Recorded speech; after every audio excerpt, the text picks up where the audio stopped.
Thank you so much for watching. Make sure you like, subscribe, comment, share. It really means a lot to me.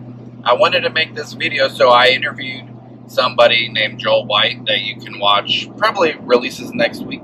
He really is the main guy online that is making a solid argument for the future viability of CROs. And as somebody who's personally seen a lot of, and probably biased because I'm a site, and many times when we're negotiating contracts, in a way we're adversarial, even though we shouldn't be. That's a topic for another day. He's kind of convinced me that CROs are here to stay, but I think they're going to be different, and I think he would agree with me. The fact that they are full service means they've got their market solidified for at least another decade or two. Now, after that, who knows? The industry will be fragmented, meaning there will be verticals for biostats, data management. There's probably going to be a lot of AI involved in those verticals. There's going to be, site selection, monitoring. All these are the core competency of the CROs. Currently, if a sponsor wants to not utilize a CRO, they're going to have to individually find all these vendors and negotiate separate contracts with each of them, not to mention the sites and all that stuff. So to a lot of sponsors, that is annoying, and the time savings of not having to deal with that will make it worth their while to continue using full service CROs.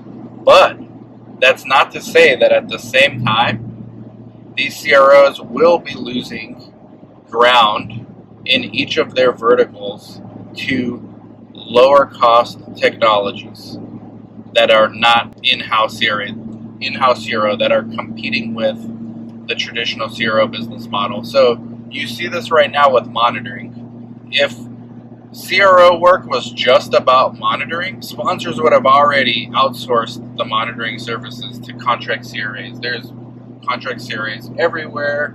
There's agencies that do nothing but contract CRA services. Then you need data management, and then you need biostats, then you need regulatory affairs, then you need ePro, then you need IRT, then you need a trial master file, then you need a network of sites, then you need someone to negotiate with the sites.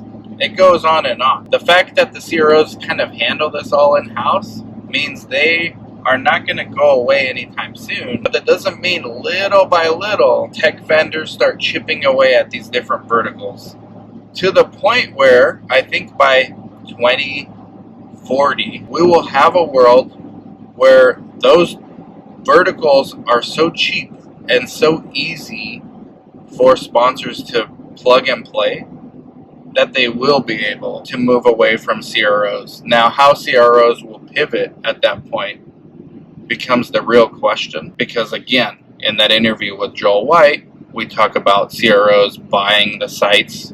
CROs already bought all the tech. I think that the tech is where the outside industry market forces will eventually compete down the profit margins, but not yet.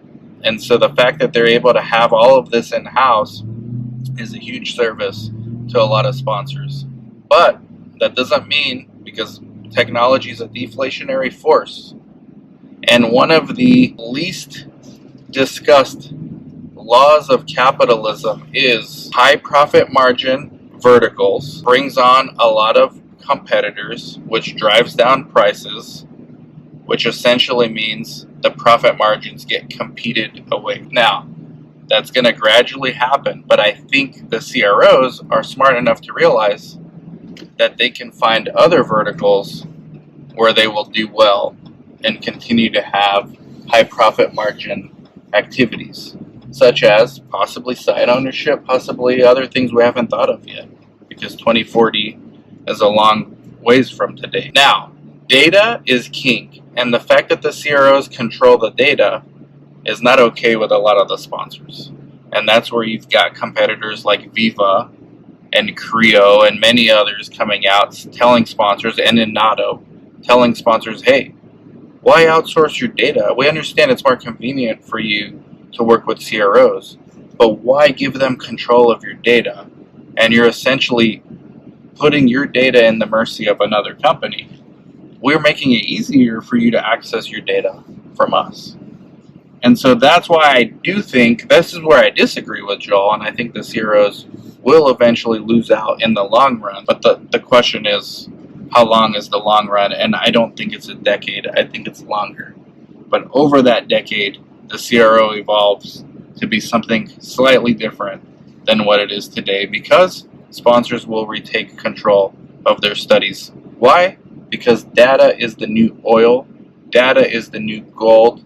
The one thing preventing AI from accelerating as fast as anyone would want is lack of data. And so once you get access to this data, you can build these tools in-house. These become ubiquitous at some point.